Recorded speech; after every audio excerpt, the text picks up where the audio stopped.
your regular fix of the best guests from the world of data and analytics. This is The Data Mix with Brian Bouden and George Beaton.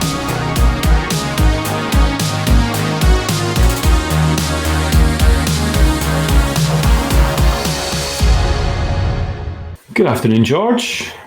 Brian, good afternoon. How are you, my friend? I'm good. I am super excited about this episode, and I think that's what's carrying me on because I've been up since 3 a.m. this morning. Well, we were just chatting about that in the pre-show, how you've had a long day already, but it ain't over yet, and the best bit is just coming, right? So Exactly. Yeah.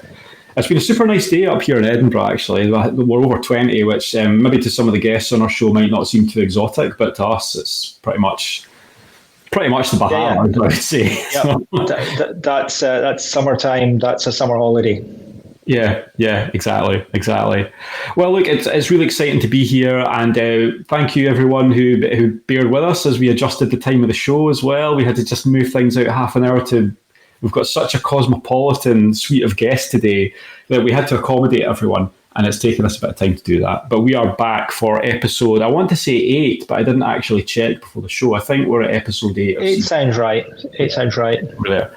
And we've got a good one for you. But we always have some things that we do at the start of the show, so let's get those all out the way and through those. Your support means everything to us, folks. When you watch us on LinkedIn Live, or you tune into YouTube, or you download a podcast, that all makes a massive difference to how much outreach we have with our community and our wonderful followers. So we would absolutely love it if you could drop us a review on one of the platforms. 5-star is always preferred, and we deserve it, let's be honest. It's good chat that we get most weeks. But we love it on the Apple and the Spotify. That really does help us. So thank you very much for supporting the show consistently. We appreciate you. Regular followers of the show will know that we always follow up this section with our section of the Data Fix, which tells us all about what is happening in tech this week. So, George, why don't you take it away for us about what's on for the Data Fix this week? Thank you. I will wait for the jingle to finish. Superb timing. I love it. All over to you, mate. Okay, so this is a super interesting one just now because the big tech companies have just announced their earnings, and there's some really interesting results. So we can summarize this as saying AI ascends, but search still reigns. Okay, so what's happening? Big tech reported first quarter earnings, and the thing that's crystal clear is that the AI revolution is real. So it's not hype, it is real, but traditional tech foundations like search and advertising are still the engines of big money. So that I thought was interesting. So let's dive in. Alphabet and Microsoft, Meta, and Amazon all posted strong results. Across the board, AI-driven features, especially in search, are capturing user attention. So search keeps going up, even though AI is gathering pace and it's getting a lot of marketing lines. It is still search that is on the up. So people are still using Google. I wanted to say Bing, but I felt that might be a bit outdated. But people are still using Google over using Perplexity and GPT and Claude and these other methods. Quite. There's a couple of theories. I don't know what you think, Brian, but when I go onto Google nowadays, sometimes it seems like every single result is an advert. You got to sort of scroll down quite a bit before you get to the real results. So maybe they're just thinking, okay, the days of search are ending. More is moving to AI, and they're just kind of cannibalizing their own results to get that extra money while they can. So it's an interesting look at the world, and I think the way you can say it is that at the moment AI is not cannibalizing advertising revenue just now; it's actually boosting it. So I think what we're going to continue to see is companies like Google, for just now, they're going to keep pumping that cash cow, which is search, and it's not just growing a little bit; it's growing in double digits. which is crazy. I didn't expect to see that. So even Bing search jumped 20% year on year, which is just astronomical, given all the other issues that are going on in the tech world with tariffs and things. So I think it does. It certainly proves that search is not dead yet. But I think what a lot of the analysts are doing is linking AI to search and saying that it's actually the AI results that are actually fueling this, which I find really, really interesting. I think the thing with that is that, see, when an AI hallucinates on you, you lose trust in it very, very quickly.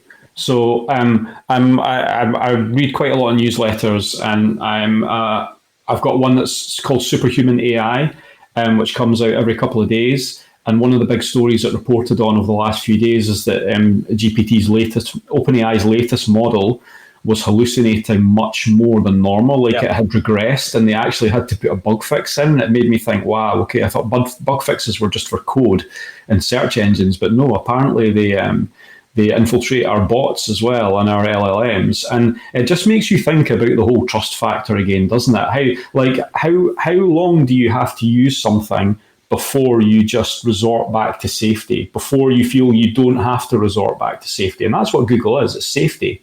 Alphabet, Google, right? Same thing, but exactly. I think it's interesting. And actually, the AI results at the top of a Google search now are actually quite interesting, and usually fairly accurate. Especially if you type a question into the Google search bar now, you're getting a half decent answer from Gemini, which is fascinating. But I think there's a lot more to be seen here in the coming months. I think the AI companies are going to put more and more effort into moving sort of advertising and search, keeping traffic on their platform, and trying to get ad revenue. One little nugget is Shopify.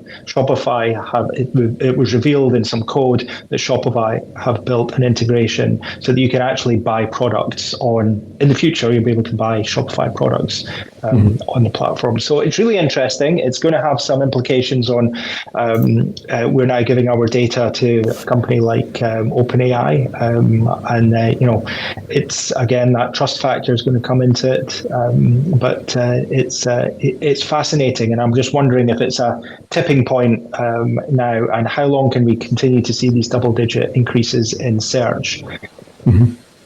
Yeah, I mean, look, I think the cross-pollination of AI is something that we can talk about on the DataFix like every time that we come on. There seems to be something that's happening in the market that is causing some kind of consternation. I think it's just moving at terrifying speed now, absolutely terrifying speed, and to the point where you don't know what's AI and what's not. And I'm a part of that, right? I generated a Ghibli image of myself, and I posted it on LinkedIn for the engagement, and we all did it, right? We all killed trees and destroyed lakes by generating images. And it's funny, and we're going to have more long conversations about this in the DataFix moving forward. Yep. But, have you generated a cellophane packeted doll of yourself yet? No, I did. Yes, I did do that. And I used it. Yeah. I'm one of those guys. That's bad of me. Yeah. So if I destroyed your resources in your town with that, sorry, didn't need to do that. Anything else to close off in the DataFix, mate? Or are we? Well, I had an interesting segue into our guests, which we always like a nice segue. You do like a segue. No, we were talking about this sort of rapidly changing world that we're living in just now with AI and what's happening with search, what's happening with tariffs. Not that we want to get political, but we've got some other guests here that are also thriving in this rapidly changing world, and I'm really excited about the conversation that we're just about to have. Yeah, I'm smiling because of quality segue. That's what it is, absolute quality, and what a perfect way to end the DataFix for this week. Thank you. You say that, and you get more from the world of tech every time that we come on, which is just reason to join in itself, right? Absolutely. Thanks for that, mate. So Today is a very special day. Really, I want to say why that is. It's mainly because we're going to have 6 guests on our show at the same time, which is going to be interesting, and we'll see if it all works out. But those guests are very special. They are the Women Who Qlik. We've got Angelica Klidas, Steph Robinson, Gwen Stamp, and Papazissis Paolinelli, and we're very excited to bring them on. So let's see if I can bring them on now. Here's the next tech challenge. Let's see if I can make it happen. I'm going to unmute them all first, and then we're going to go 1, 2, 3, 4. Look at that. Welcome, ladies. How are you? Welcome. Hopefully we can hear all of you. I didn't hear any of you there, so hopefully we can hear all of you. There we go. Hope so. Yes, we can hear you. Thank you for confirming by speaking. So, live on the show. I love it. So it's super cool to have you all here, and obviously there's like a big event coming up round the corner, which we'll talk about in a little bit more detail, but why don't we just start by letting everyone know who everyone is on the show? Angelica, why don't you give us a little bit of a rundown on you first, and then we'll pass around the room after that.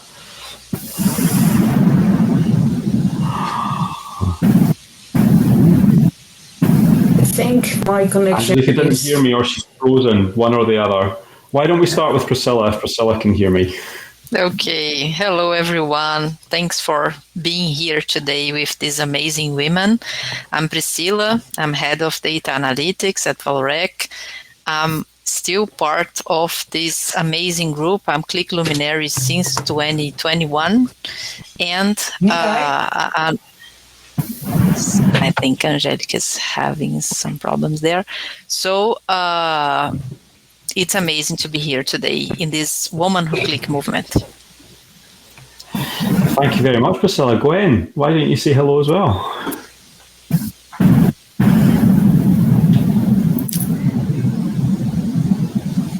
Oh, I can't hear Gwen either. Gwen, we are not here. Oh no. And now? No. Yes. Now I can hear you. Okay, good. So Gwen Stamp, excited to be here as well. Really blessed to be part of this group of amazing women and to be actually sharing with all of you today. So thanks for joining and looking forward to the conversation. All right, amazing, Gwen. Thank you. Steph? Yeah, hi guys. So Steph Robinson, BI manager at JBS, Women Who Qlik person. I am so excited to be here today, and I'm a Qlik luminary. I've been a luminary for 6 years, I believe. So yeah, excited to get on with that chat. Yeah, we've got a lot of lifers in this room in terms of the Luminary and Partner Ambassador program. So yeah, there's a lot of experience in this room. Angelica, let's try you again now. Let's see if we can hear you now. Yeah, let's try it. It says, connection lost, reconnecting, but I hope you can hear me. So, Angelica, from the Netherlands all the way, joined by my dear friends, not only in a business way, but also, I love you guys, your girls, you guys, had some good Guinness last year in Orlando with Brian and some good talks. I think I am a luminary. I used to be a luminary, and then I became a partner ambassador, I think for 9 years already. I have some pins and some bots above on my shelf. Let's get this discussion going, please. Absolutely. Well, George, I'll let you get an award on Edgeways to start with. Why don't you get us kicked off here? I mean, everybody knows who I am, so I'm not going to do an introduction, but wow, what a fantastic panel we've got today. And I'm really excited to get into some of the topics that we have lined up. Where do we start? Well, I think why don't we start with like the origination of Women Who Qlik, and like obviously you've all known each other from different timelines, but in terms of like Women Who Qlik and as like, how did that all come about to start with? Why don't we give that to Angelica to start with to sort of kick us off? I think you should start with the girls at the bottom of the screen, because they are actually the first mothers of the Women Who Qlik, as they thought there were too little women and girls in our data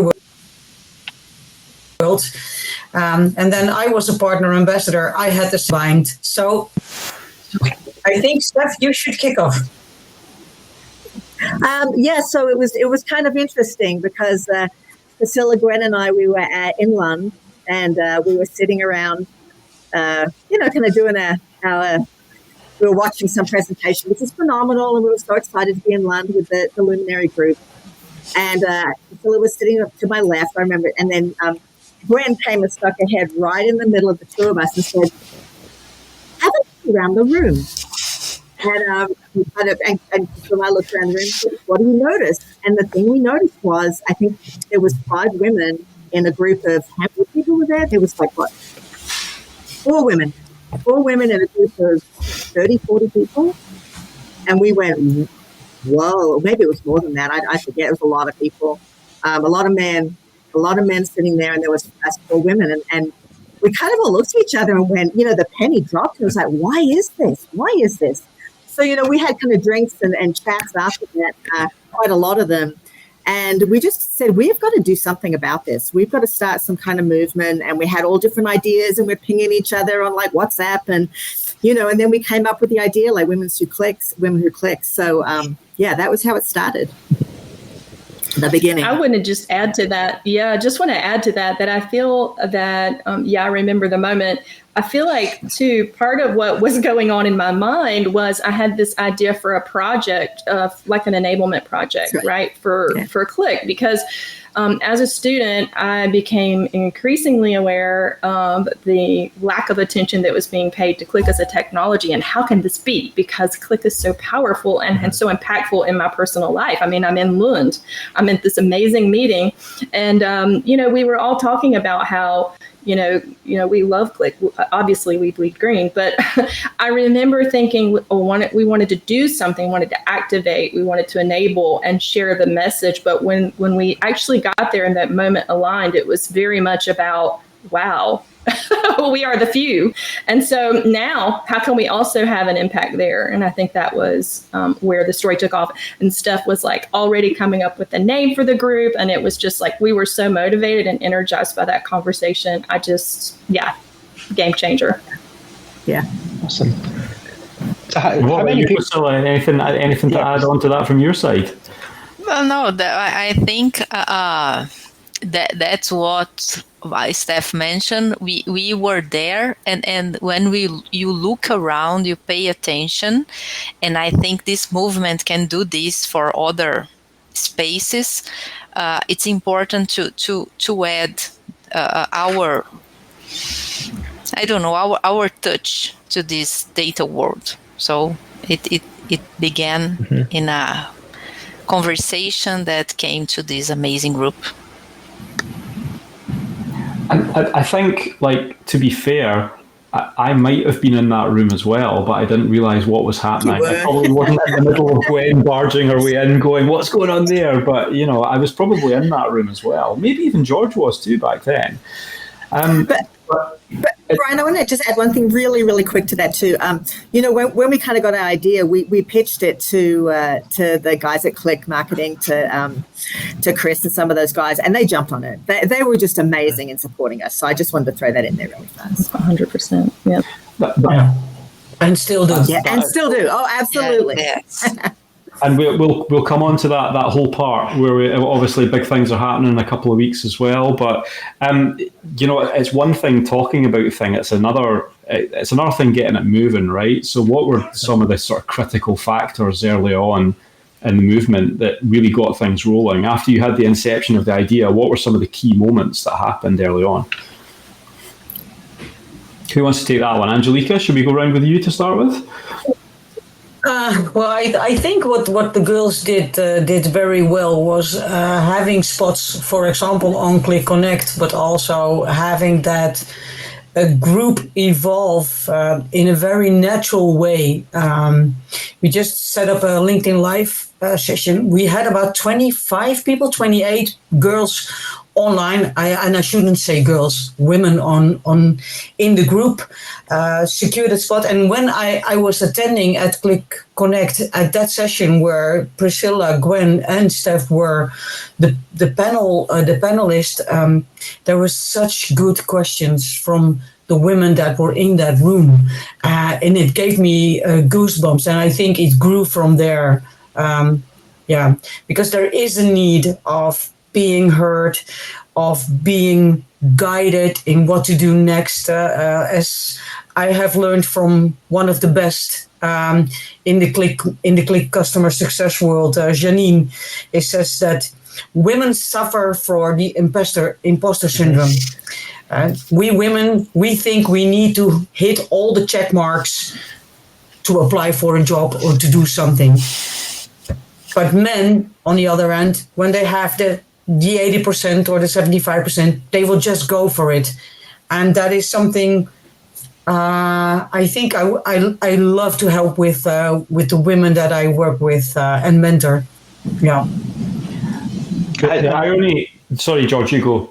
Yeah, and what are the ways that you're addressing that, Angelica? Please tell me you're not trying to be more like men and cheat that last 20%. No, absolutely not. No, I think it starts with accepting who you are and what you are, and but also recognize that you, for example, that same moment in Lund, right? I was talking to. I believe it was not Janine, but somebody else. And I just said, I don't feel like I belong in this technical group because I am a partner ambassador, but I'm not that technical. I address data from a different point of view. And I felt a little bit out of place because some discussions are very, very technical for me, and then I get lost. But then on the other side, from the other perspective, somebody said to me, no, you just belong here because you address it from the business point of view. And that's the force that you bring. So yes, you do belong here. Yeah. And that's the difference, I think. And it happened on the same moment that the girls with the Luminary group and the Women Who Qlik was founded. Yeah. And I think that's interesting, and it's also super important because I think, and shoot me down if I'm getting this wrong, but what you're saying is that you are you can bring a very different set of skills to the problem as compared to the male population. Male population might be, they might want to just typically head for a solution. They might want to think about the technology and get lost in the technology potentially.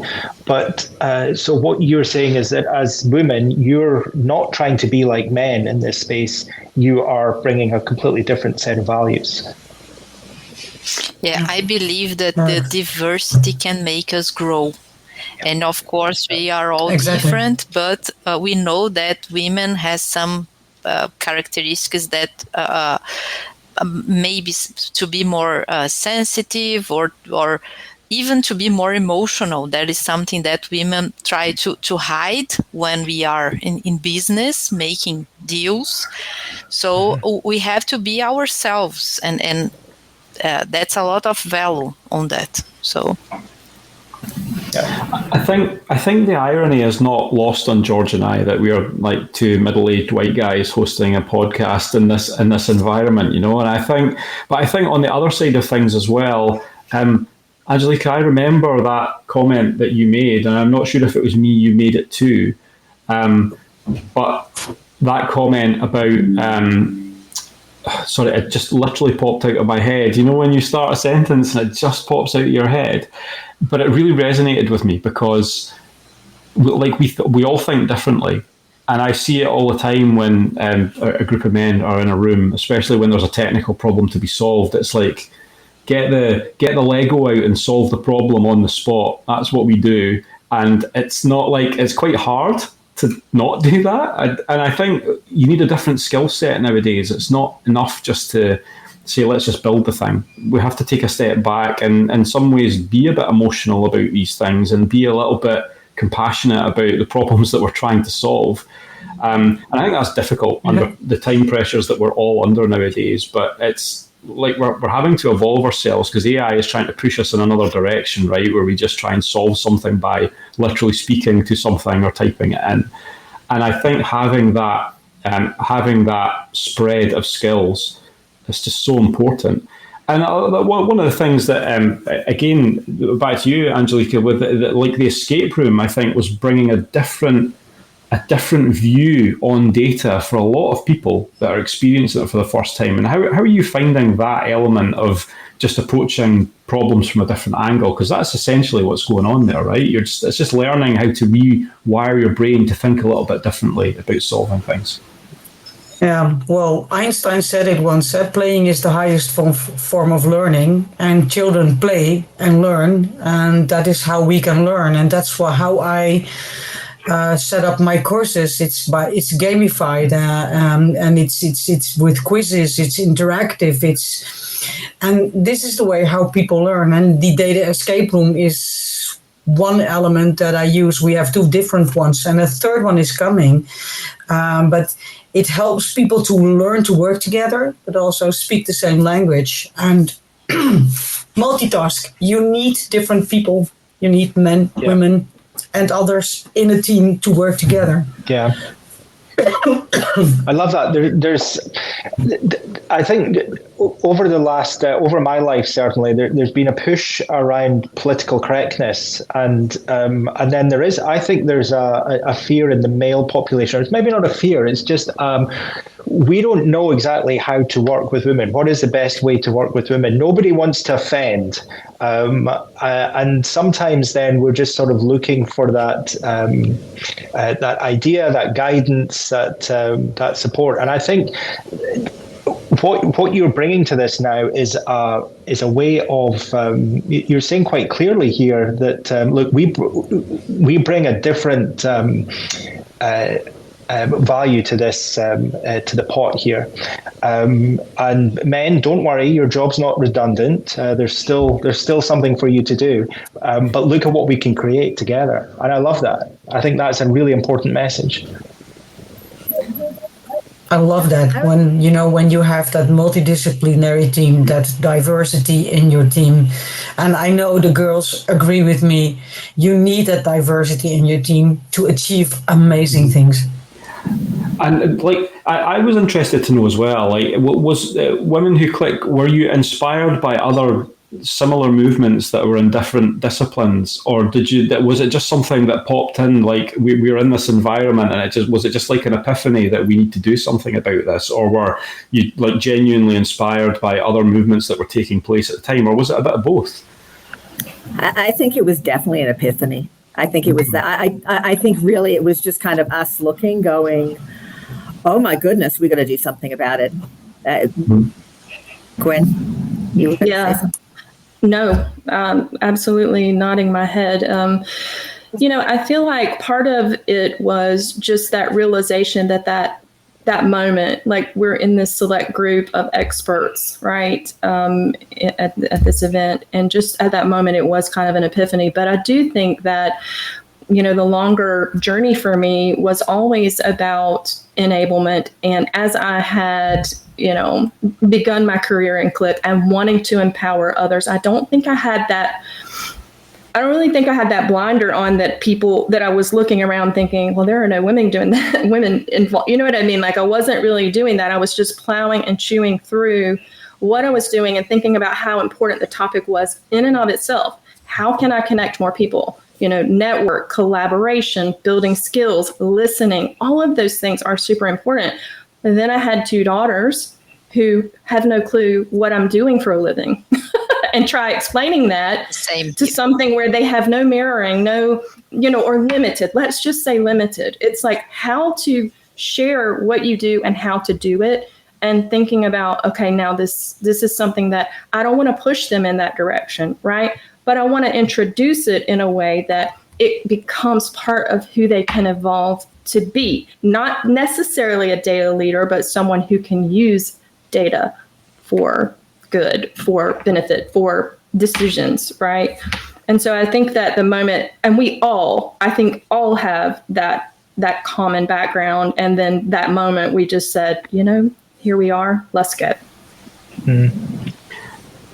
I think when you talk about like daughters and kids, but daughters specifically, right? I have a daughter of a teenage and age. And this is probably the thing that resonates with her most, like me doing the podcast rather than the data part of my life as well. Like, obviously, you help out with homework, you draw some bar charts on some graph paper, that kind of thing. But tying that together with this is something that you can do, like if you want to, you can do, you've got the power to do it, is really something that is, like, from a messaging standpoint, has been missing in the education system for the longest time. Here in the UK, I don't know what it's been like elsewhere, but there's definitely a case of it needs to be pushed harder, that kids, and especially girls, can be shown what they can do as well. And just the other little wedge I want to add on to that as well is neurodiversity. So I don't know how you see neurodiversity playing a role in this as well, but I have a lot of exposure to neurodiversity in my family and friend group, and with younger girls as well. And we know a lot more about it than we did 5 years ago, but we still don't know a lot about it. And sometimes it manifests itself in a bit of a mindset thing of just, I'm not sure I can do this, or I'm not sure that I can get there. And it's our job as a community, not just Women Who Qlik, but or Women in Data, but everyone, to make those girls understand what they can achieve, especially in a male-oriented industry, which I think, to be fair, it probably still is to an extent, as much as we don't like to admit that. And I just wondered what your thoughts were with that, whether you'd come across neurodiversity as an angle, and especially with younger girls as well. Priscilla or Gwen? I see Gwen nodding a little bit there. How about you? Yeah. I was just going to say that, a big part of my story is I didn't have a traditional journey.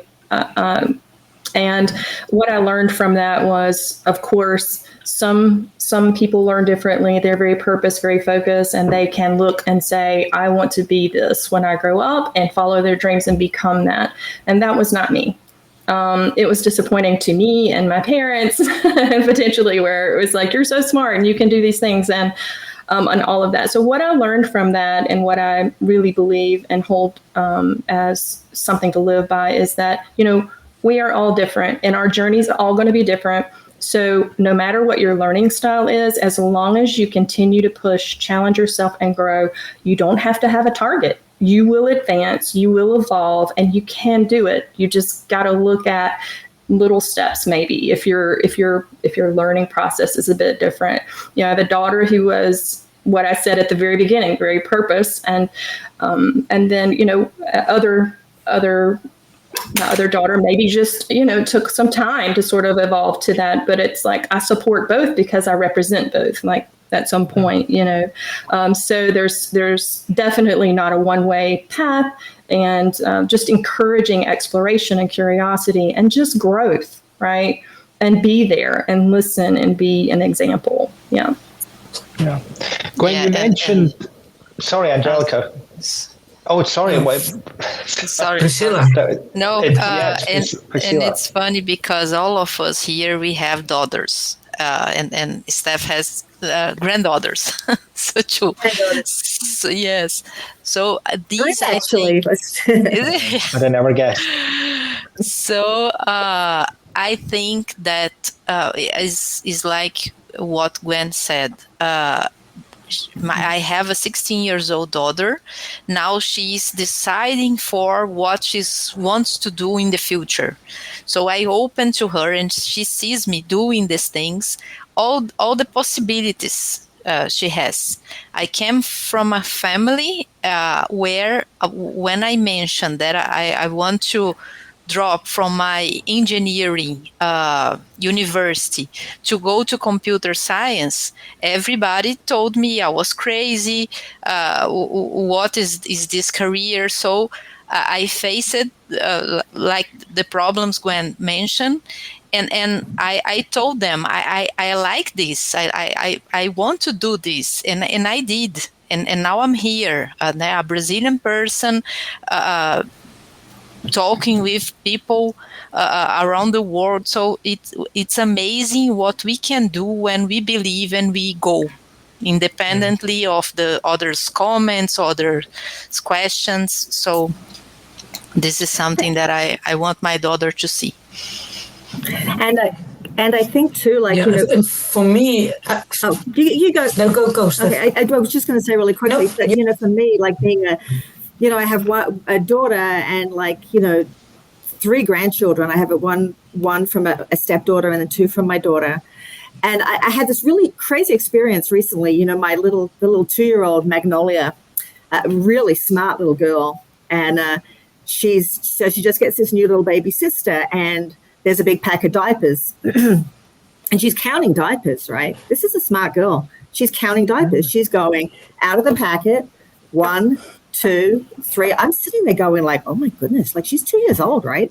And then when she gets them all out, then she starts putting them back in and she's adding and subtracting with this pile of diapers. And I'm sitting there thinking, and I thought about Women Who Qlik, right? And I went, my goodness, this child is already showing like talents. Like she has a very inquisitive mind, but she's logical and she's thinking in sequences and she's 2 years old. I want a world for her where if she wants to become like, a data scientist I don't want any stops for her. I don't want her to be held back. And it was quite interesting kind of sitting going, like, this is so important what we're doing with this movement, bringing a voice to women in this industry, because that's where it is. That's the future. And it's talent. Yeah. Yeah, I think so too. Yeah, I remember, I'm almost 63 years old now. And at the age, I didn't have the opportunity to study. I just did my grade just below the bachelor area, started to work, grew from there, did some internal education. And at one moment, when I was 44 years old, I had the opportunity to do my bachelor study. And I had so much fun during that study. I met so many amazing men and women, learned a lot from them, grew from that moment on, and I got my bachelor's degree with cum laude, which is really awesome because I had so much fun in studying, and from there I had the opportunity to grow further, look beyond the safe borders of the governmental organization where I was working, jump into the commercial world, finding out that it's a hard world, that you have to work hard, that you have to study, to learn, to keep up with things, being a manager, not being a manager anymore. And at the end, I wrote a book. And I met Priscilla and the others, which is crazy. Who would have thought that I, as a dyslexic girl, would have written a book in a foreign language? Yeah, it's crazy that like the pathway that this has taken, and something that you all mentioned there that really stuck with me actually was when you talk about Women Who Qlik, you're not just appealing to the people in the room at a conference, right? You're not just appealing to them. You're actually appealing to a completely different generation, and you might say generations, because what you're doing is you're standing up and being counted. And when your future generations see you standing up and being counted, that makes them want to stand up and be counted as well. Mm-hmm. And I think that's just like an incredible message. And we will get to that part very, very soon where we talk about the specific events of what's coming in the next few weeks. But something I wanted to ask you all as well, in terms of like the physical things that you've been doing, how has this evolved from like an idea into a community, into a movement? Because I'm guessing, like we've talked about how there's been some meetings, and we talked about before the call how you've all met each other pretty much as well. So does someone want to comment on that a little bit about how it's all just evolved? And because it's become quite a big thing now, right? Brian, I had a work associate of mine who is in the UK just ping me on Teams and go, are you in that Women Who Qlik thing? And I'm like, yeah. Oh, I was just at this conference, and it was some random, I don't even know what the conference was they were at. It was a food conference, and someone came up and said, I think you have someone in your organization that does this Women Who Qlik. How can I contact her? Like, it was really cool. And I think first of all, I think it's grown because the message is very true. And I think the support that we've got from Qlik to kind of bring it out. And I think our first our first breakout session that we did at Qlik Connect, it resonated with people, and people just kept coming. Like we were talking to a group of people, and it just kept filling up, and more people were kind of coming in and getting involved. And I think the word really got out from that. And I just think it's just, there's so much truth in this. There's so much truth in this topic that it grows legs of its own. So, you give it a push, or you do like a LinkedIn Live or this session or whatever you do. I think women connect with it. I think women are so struggling to have a voice in business, not just in tech, but in business, that they identify. And I think that makes it grow. That's my view on it. And I'm very passionate. Yeah, I definitely want to add to what Steph said. I mean, there, of course, have been a lot of events. There's sort of a community in the Qlik community space dedicated to the group. I think we can do more, but it has been a very interesting year. And I think one of the coolest things was somebody reached out directly to Steph and said, you know what, we want to have a couple of you guys come in and just share sort of a little bit about the organization and how it impacted you, what you can give as sort of, advice or suggestions to the team. And it was a team full of women that day that we went through that. It was really awesome to think that it's tangible and it's attainable, and it makes complete sense. And it's like, once you open that door, then somebody says, oh, we could do that, or we should do that, or let's do that. Right. So it's about just being there, like you said, being able to be upfront and be open to sharing, and definitely being honest about, your journey and your story, so you can connect to people and they feel supported and heard. That was the key thing, I think, from last year. I think as we had many discussions after that event, what was interesting was the safety of the event. Feeling like people were able to contribute to the conversation without judgment, right? Without repercussion. And so, and I think that was. Sorry, go on. I was going to just add in and be vulnerable. Like, I think that there's so much honesty around Women Who Qlik. Like, we talk about, like, from our heart. And when you come to one of these sessions, like, we're telling it as it is. We're not sugarcoating it. We're not kind of saying, oh, like, oh, you do this course and things are going to be great. We're like kind of talking like from points of vulnerability. Yeah. And Steph, are you managing to get the message out across the age demographic? I'm curious here because I'm wondering if people are coming into Women Who Qlik and into the industry as a change of career, or are they coming in from school at the grassroots level and because they can see a career and a future in this right from a young age?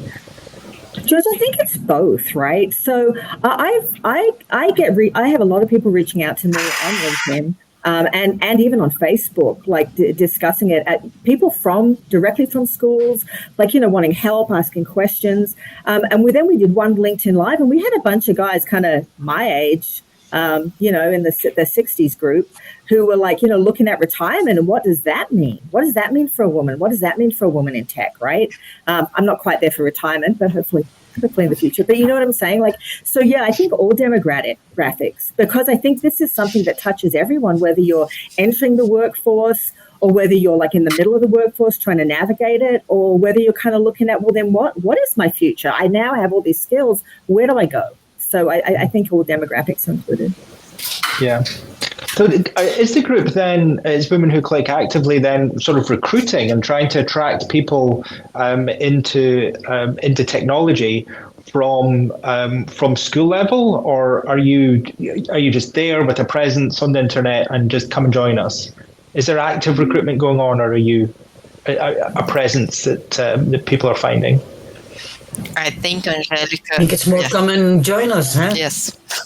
Yeah. And we, in the spaces where we are, so I'm here in the university giving classes like Angelica. And of course, when I introduce myself, I have some pictures and all of us are there because today I'm a teacher in the, let's say, post-graduation courses here in Brazil. but I see the same from ever. A class with a lot of men, of course, it's important, it's amazing, but we need to bring more women to this group. So this voice, we share it in the business, in the schools, because we know this movement has to be continuous. We will not change the things from one day to another. So it's important to keep the message live. Yeah. So I think what is very important at this point is to talk about this, right? Because we talk about how do we get people involved. And I want to preface this by saying that Women Who Qlik, you ladies are incredible, but also internally within Qlik, you have so much support coming out the way from that as well. Again, don't want to bat too many names around, but Sally Jacobs, Julianne De Vincenzo, you've got Janine Butalazar as well, and all these people that are doing like an amazing job to like give you the platform that you need. And wow, what a platform, ladies, to have at Qlik Connect. How excited are you to, effectively be taking over the show floor, right, at some point during the day?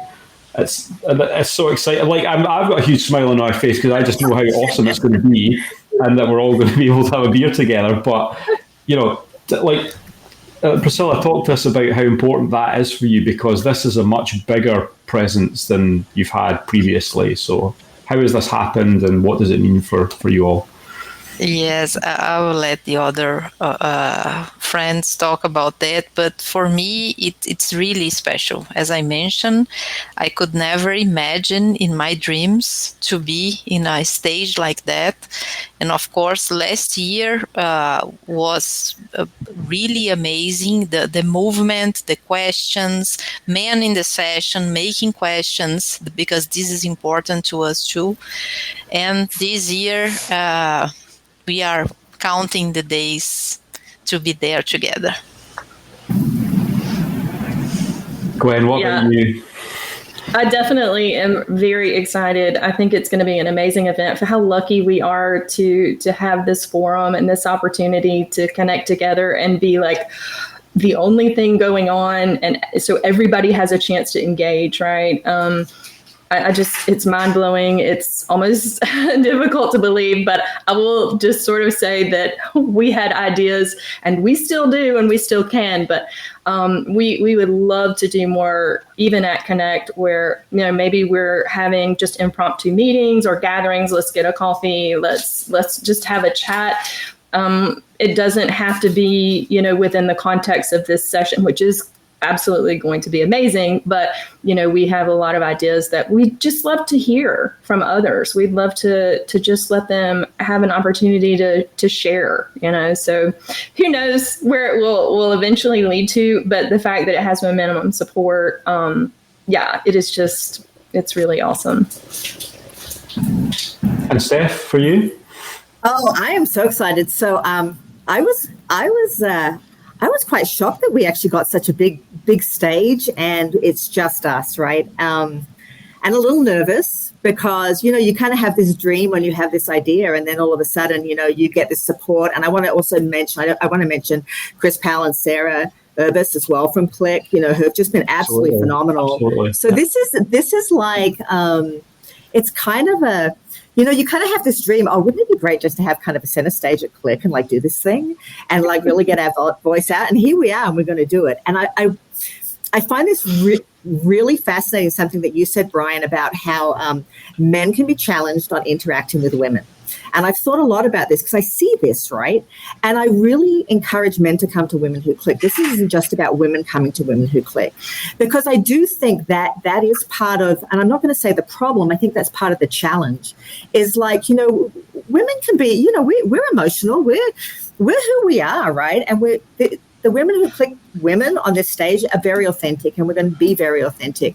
But I think that's a really amazing topic. I think, women are not threatening. I mean, we can be. I think wives can be very threatening. I think there's a lot of discussion that can happen around this, right? Let's not go there at this point in the episode. Yeah, no, but we can have some hair. But what I'm saying is let's open it up. I want to see men and women at Women Who Qlik, because I think it's also about the relationship.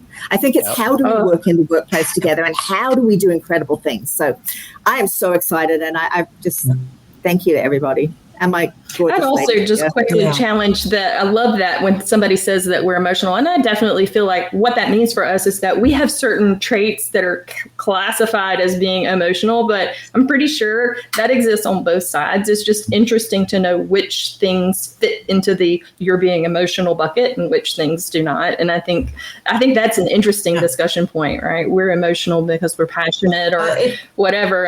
But if others have emotion that are like not aligned with that, it's interesting that there's a difference, right? Yeah. That they're emotional but not categorized. But it's about characters. Yeah. Guys, it's about characters. It's about who you are. It's about how open you are, how you address things, and so on. And we just need to respect each other in the most broad way. And yes, we are different, absolutely, but we have to respect each other in the most broad way, to listen to each other, and find out what things are, what issues, what successes, what failures, whatever we can learn from each other. And that's very important. And I'm very grateful that we have the big podium at Qlik Connect this year with 3 other amazing women, led by Julianne. I think it's Laura Ashworth. Who else? Because I forgot the name. Laura is the one that sticks in my mind. And Holly and Emma. Sorry, Emma. I'm so sorry. And then we love Emma McAllister. Yes. Yeah, Emma McAllister. So we are with 7 women on stage, prime time, between 5 and 6. There are people walking around the public with mics to help Julianne to address the questions. And we have some kind of polling as well. So, and I think you will find us as well at the booth. Yeah, happy hour. And you will find us at the booth of the Women Who Qlik, where we can help out. And you can recognize it in our black shirts with Qlik Connect 2025 and the Woman Who Qlik logo. I think please consider this the first public request for a T-shirt ahead of Qlik Connect 2025. So Brian, you must have drawers full of T-shirts. I absolutely will be there. Unfortunately not. Yeah. But we have some at the Woman Who Qlik counter. This is a super interesting topic again, because I think so.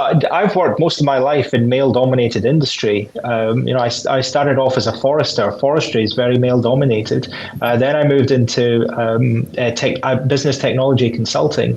In Qlik, it's very male-dominated. And when you're all guys in a room, there's a code. You kind of relax a little bit. You're not as guarded. You get the job done. You're professional, of course. But when a lady enters the room, there is a sort of, people maybe they're a little bit more reserved. They're not, when it's all guys in this industry, and I hope I'm not speaking like a caveman or a primitive person, but there is a bit of a change in tone. And so, first of all, I think it sounds like there's some understanding from the ladies that men need to be educated a little bit, and maybe, you don't need to be nervous. You don't need to be, we won't be shocked. Just say what you're going to say. Of course, be courteous, be professional. But and I think just with your movement and just pushing that line, we're actually going to get a much better outcome for our clients, for the industry, for everybody. I'm sold. I think that's very resonant. And I think it's amazing. We're almost pulling up to the hour now. So what I want to make sure is we've got time for is just to go around the room one last time to our amazing guests and to give one last sage piece of advice for anyone who's interested in getting involved in Women Who Qlik. What are the ways that we can do it? Any final messages you want to give? Angelica, shall we start with you? First of all, the advice that I can give is be proud of who you are and what you are. And secondly, you can find us on LinkedIn. You can find us at the floor. And I'm looking forward to spend time with you, Brian, on Monday, and with my girls. I love them. Awesome stuff. Steph, for you? I think my advice is be authentic, be yourself. A man or woman, Like it's okay. Like we're a group. We're there together. We're a team. And as Women Who Qlik, we're mentors. We're friends. We're here for everybody. And please reach out. Become part of this movement. It's really exciting. I love that. Love that, Gwen. Yeah, I just want to say that everybody's in a different part of their journey.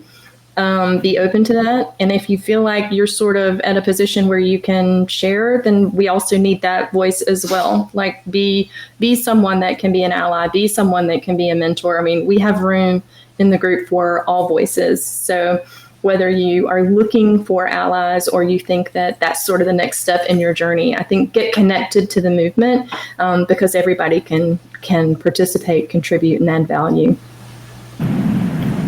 Amazing. And Priscilla, I'll finish off with you.